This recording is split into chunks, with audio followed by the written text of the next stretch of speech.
Now, you know, we do a lot of live broadcasts. We're the one show that goes all around the country on tour. Talk about it, Heather B. We go everywhere. Sway just mentioned he came back from Spain. That's for the EMAs, European Music Awards. All kind of carpets, all kind of different flavors, all kind of stamps in that passport. Okay. That's international. Okay. Look, I'm in the States. I don't know. Pick a state, any state. No debate. Sway in the Morning Crew. We ain't scared. We'll be there. Anybody could get it. You know HB, Tracy G, Sway. We all with it. It's light bars. It's light. Let's go. But I remember you. Miami.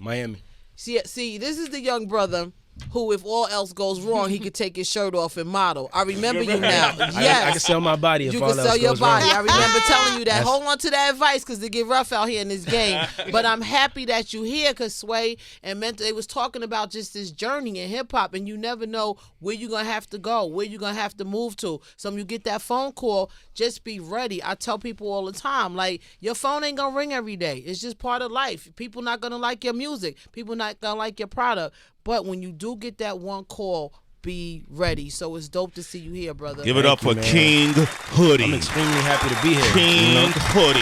From Miami. Miami-Dade County, Miami Beach. New York. Came out to our live broadcast out there. Yes, Have you ever seen a radio show broadcast in that neighborhood in Miami?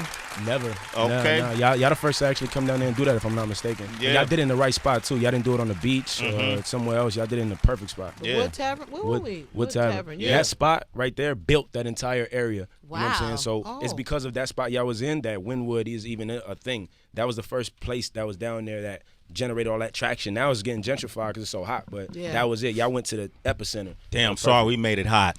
Shout out to Kelly Kincaid for picking that spot out. If you don't remember when this man came up on the show, it sounded like this.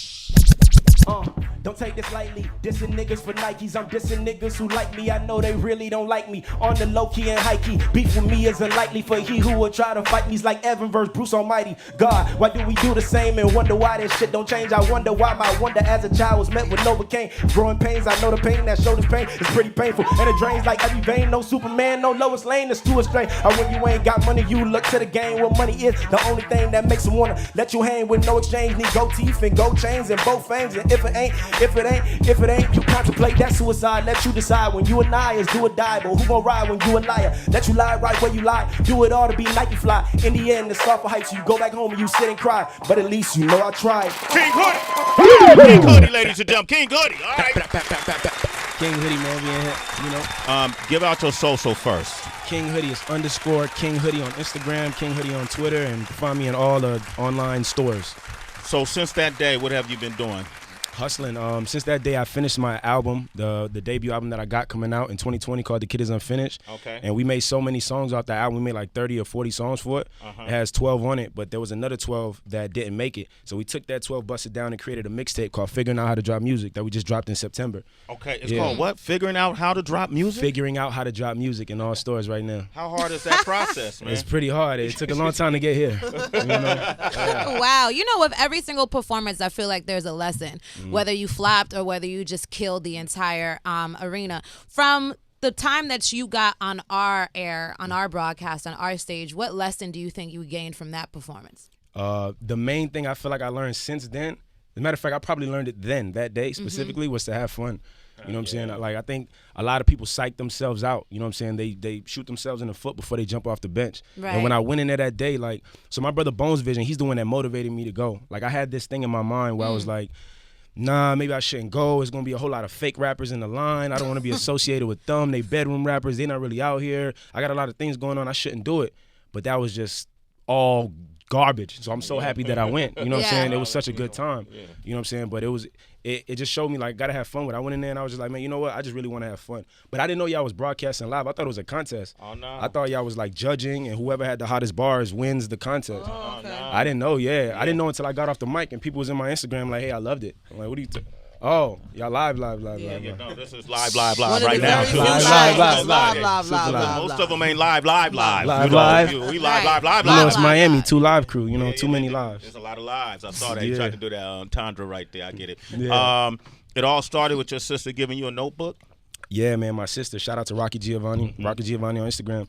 I was going through a tough time in 2011. You know what I'm saying? And I I was just flopping around to different schools. I ended up catching a case at a high school I was going to, and they expelled me from Miami-Dade County, so I couldn't go to no school in Dade County, and I was just out in the streets, and I caught a case, so I kept having to go back to court for this case that I caught in the school. You know what I'm saying? They tried to charge me like an adult with strong arm robbery and battery. You know what I'm saying? But ultimately, we beat it. I didn't know how the process worked at the time, so I really got taken advantage of in that situation. But I was going through a lot, and my sister, she's always been different. She's probably the most creative person I ever met in my life. You know, so she just seen me going through the motions, and she ended up giving me a notebook like, yo, man, you should just write. And when she gave it to me, I was like, damn, rapping is hard. I don't know how I'm going to do that. Like, that's a lot of that. So I ended up writing a verse and came back to it the next day and spit the verse. And she's like, wow, that's fire. I never told you to rap. I gave you the notebook like a journal to write your feelings down. I was like, oh, I didn't know. She said, no, but keep going. And then that was it. You remember that verse? No, I don't. Okay, great. Right, conveniently. Must have been whack. It must have been whack. No, it was fire. Okay, what's fire? It was fire, but it just wasn't real. I was listening to a lot of Wayne at the time, so I'm talking about stuff I don't got. You know what I'm saying? Diamonds and juries and houses. You was rapping about Wayne's life. I get that. Yeah. I get that. I often think I'm Lil Wayne too, man. Don't feel bad, man. I would It's the dreads. It's the It's locks, the right? vibe. I got a brother of mine. That's interesting, man. And so rapping for you, it was kind of therapeutic, and at the same time, it probably saved your life. Because I don't know what you was doing. You caught a case for strong arm robbery. Did you rob somebody? We did rob the person. Okay. You know what I'm saying? But it was high school. I was in high school. I was 17 at the time, and I don't come from money whatsoever. You know what I'm saying? Like my family, like we know what it's like to struggle, and I always say this, man. Some people struggle is like they can't get a car when they 16 or something like that. Like me and my family have lived in abandoned buildings in Miami. You know what I'm saying? North Miami Beach, 19th Avenue, 167th Street by Victory Park. You know, and so I know what it's like to really be at the bottom. This dude ended up offering me and my homie like $300 for an iPhone if we could find it for him. So we was like, yo, $300, man, we could do a lot. You know what I'm saying? Like, yo, that's $150 for you, $150 for me. So we went around the school looking for somebody who had it. We found the person, and we jacked them. You know what I'm saying? I'm the distraction, so I push you to the ground. I start beating you. My homie take your stuff, and we run away. You know what I'm saying? And then they ended up catching us that day, but they ended up letting us go because the witness didn't remember anything. But then like 2 weeks later, like this detective came to my class, and he was like, hey, what's up, bro? How you doing? Yeah, turn your hand, turn around, da-da-da. And then just got me, and they walked me through the school, paraded me around, and they just took me in. But it was a good thing, though. It was a blessing, you know what I'm saying? Because I would, number one, I understand karma, you know what I'm saying, when you do things. We was doing that, me and him, we was like robbing people so that I could pay my phone bill. I didn't have a phone when I was a senior in high school. Yeah. So I'm stealing people's phones so that I can have a phone. You feel me? And then one day while I'm walking to school, I get rained on. And I run to the school, and then I end up looking at my phone, and it's white. It's broken. And after that, I didn't have a phone for like 2 years. So I was robbing people for their phones, and then it rained on me. Okay. And then I didn't have a phone for 2 years. You know what I'm saying? So it was crazy. The laws of the universe, baby. Wow. Yeah. But look at you now. Hey, we up here. Okay. Yeah, okay. Yeah. Reset. Yo, hide your phone, Tracy. Got you. Okay, y'all see us in over my there. lap. Put it Is in it the pocket. iPhone? Yeah. Is it the new one? Listen, we are answering All those right. type of questions. Okay. So we interviewing you. Okay, he got a new EP called Figuring Out How to Drop Music. Is out now. King Hoodie, once again, that's _King Hoodie, HOODIE. Citizens follow him. This song is Never Worry About Never. What does that mean? Never worried about never. The idea came from my partner, Smook the Madman, who's on the track. He's on the second verse.